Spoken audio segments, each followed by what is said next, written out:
Hey, what's up guys? Subscription Talks video this week, and I have to say that I'm super pumped that DC, that we're back to our stories that we were just kind of shut off from during the Zero month.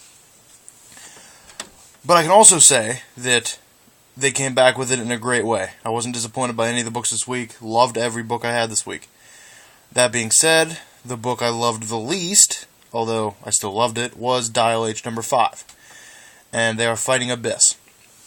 And I'm going to be honest, I forgot some of this story of what was going on during Zero month. So it took me a minute to remember where I was at in my thought process and where I was at mentally for this story.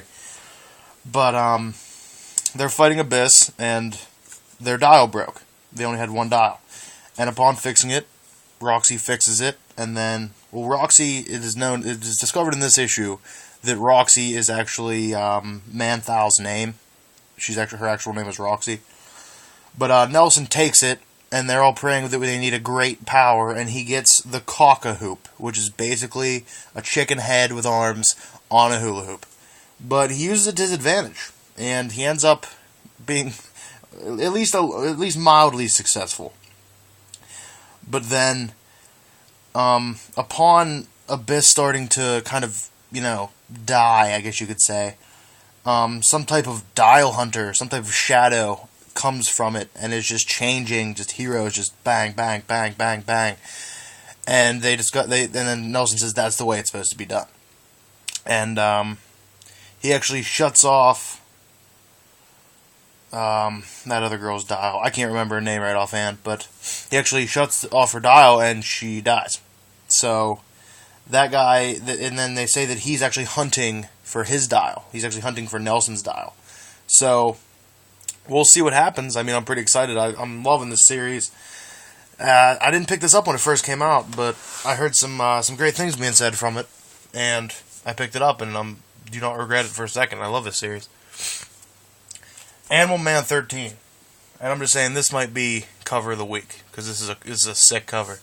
This is the Red Kingdom of Rot World Part 1, and for as great as his art in here was, and for as great as this story looks like it's going to be, I felt like this story was a little kind of off-kilter. Because, I mean, maybe if I would have read this one before I read Swamp Thing, it would have been better. But this one kind of was going back and forth between, before the Rot came, and then, post-Rot of now, the year after they come back. And this one kind of left things that you didn't really know what was going on. But Animal Man's kind of red army, the red team, is Steel, which I'm super stoked that he's back. I don't think I've seen him yet in the new 52. I don't know if he's been in it, but at least I haven't seen him. Beast Boy, who I'm not too familiar with, and Black Orchid, who I've ran into, but knowledge is very, very limited on her. And it's found out that before the Rot, as the Rot's coming, right as soon as Buddy disappears, that Cliff was turned by the Rot. And it looks like he's starting to, he's the one that kind of started everybody to change. And then he actually turns his mother. But Maxine is there, and it doesn't show anything happening to her. So I'd imagine that she is going to come up and play a big part of the story. So, I mean, I can't wait to see what happens. This Rot World story is just going to be incredible. I hope they don't let me down. Because right now, my expectations for it are very high. Green Lantern 13. I love the new Green Lantern. I can say that with full confidence in it because I do. I love Simon as the Green Lantern. It opens up and it's kind of tells us about when he got the ring at first and how Sinestro and Hal sent him a message that said to not trust anybody and to not go to the Guardians. And he runs back to Michigan to find his sister. And upon finding his sister, it's discovered that she got fired because of his terrorist, the terrorist rumors. And his family's being, just looked down upon and shunned, and they're not allowed to go to temple. And there's all these things, all these negative things that happened from the terrorist incident that we all know happened in the last issue. And the Guardians army has come hunting for the Green Lantern in this issue, so that's going to be a big, a big duke out coming up. And then, final page of this, Justice League shows up. And, well, we know what that means. There's going to be some serious talks going on between Green Lantern and the Justice League.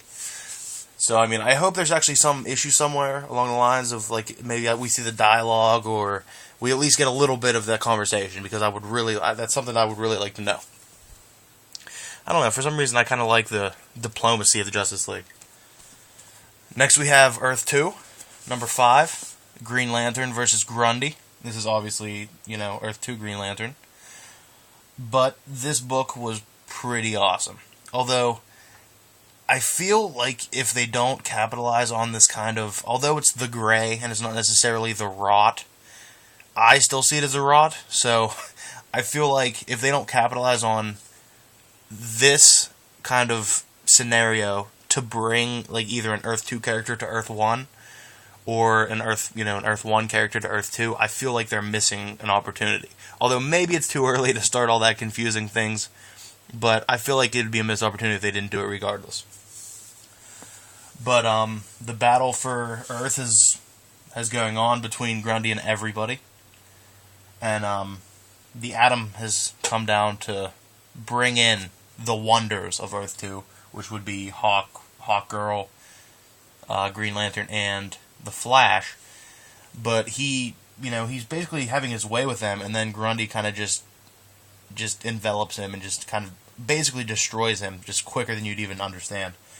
But then they actually rescue him, and he joins up, I guess you could say, with the team. And Green Lantern has to go and confront the Gray actually by himself. And as he's doing that, they say if he joins up, he can get his dead lover back. And that's it's pretty wild. So, it also is discovered in the last couple pages that the World Army, or the World Council, they have executed a nuclear strike on the area. So they're going to try to do a nuclear strike. So these two things, these two questions are posed at the end of the issue, whether this nuclear strike is going to happen, what's going to happen with this nuclear strike, and if he's going to actually join with the Gray to get his gay lover back. I mean, and I thought they were going to just skim over the gay thing. I thought it was just going to be compete with Marvel for that month, but I'm glad it's back. I want to see more of it in the kind of play its way out, maybe, but I have a feeling he's just going to, deny, and it's not going to happen. Nothing's going to come of it. But really like this issue. Love Earth 2. Uncanny X-Force 32, The Final Execution Saga. Another great cover here, and once again, another great book. I have been loving this Uncanny X-Force, which has kind of been under the radar for a lot of people. And this is it's kind of an epic series being told right now, an epic story. And this one starts out right where the last one left off, with Deadpool infiltrating the Brotherhood of Evil Mutants, kind of homestead, or, secret hideout, to bring Evan back. Although at the end of the last one, it looks like he's going to kill him. But upon trying to save him, he actually gets captured by the Brotherhood and injected with cancer. Not having any, regenerative factor, it really does a number on him. And it seems that Evan is more confused than ever about who he wants to side with. But it seems like he's definitely leaning more towards the Brotherhood of Evil Mutants, because they've told him the truth, he says. There's going to be a giant, seems like a mental battle between Shadow King and Psylocke. Can't wait to see that in the next issue. Also, it's found out that from the Nightcrawler that's in this, which is the kind of alternate universe, the Age of Apocalypse Nightcrawler, was talked into getting revenge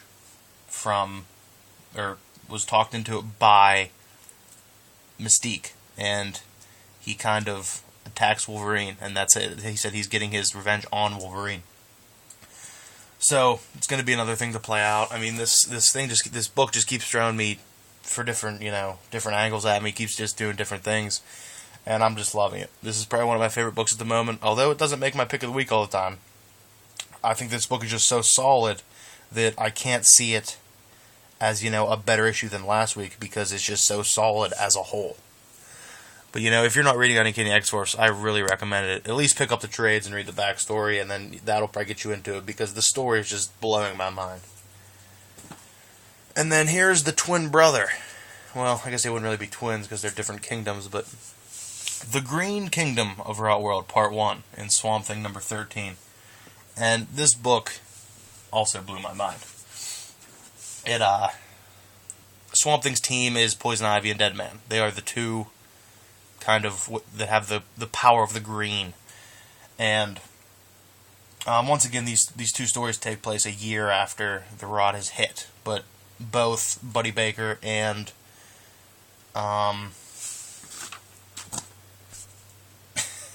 Alec, they both think that it's only been like a few hours since they left. So it's a different, dynamic on that. And he goes to see the Parliament of Trees, and they tell him they should have confronted him beforehand. And then at the end, he's actually fighting some rotted Teen Titans. And that's what I'm going to call the people in here who get kind of infested with the rot. I'm going to call them the rotted. So in this video and other ones, that's what I'm going to be talking about, is the rotted. And that's what the next issue is going to be, is him probably fighting the rotted Teen Titans, which I'm pretty excited about. Avengers vs. X-Men, the Versus series, 6 of 6. Very comical issue. I love this issue a lot. It was very funny. First fight was Scarlet Witch versus Hope, and Hope actually wins with a sucker punch, which really made me mad because, as you know, I'm a huge Scarlet Witch fan. But yeah, I mean, it was awesome. It was very comical. There were like 8 or 9 fights in here, and every one of them was hilarious. Domino actually beats Red Hulk, and that made me laugh really hard. But yeah, fun series, great series. I mean, if you didn't get this in floppies, I'd recommend picking up a trade. And Action Comics number 13 here. Now this would have been a lot lower if it wasn't for the Crypto backstory, because I'm a huge Crypto fan. And the backstory was Crypto coming back. In the original story, he brought Crypto from the Phantom Zone. And it was discovered that Crypto was actually following him in phantom form since he kind of left Krypton.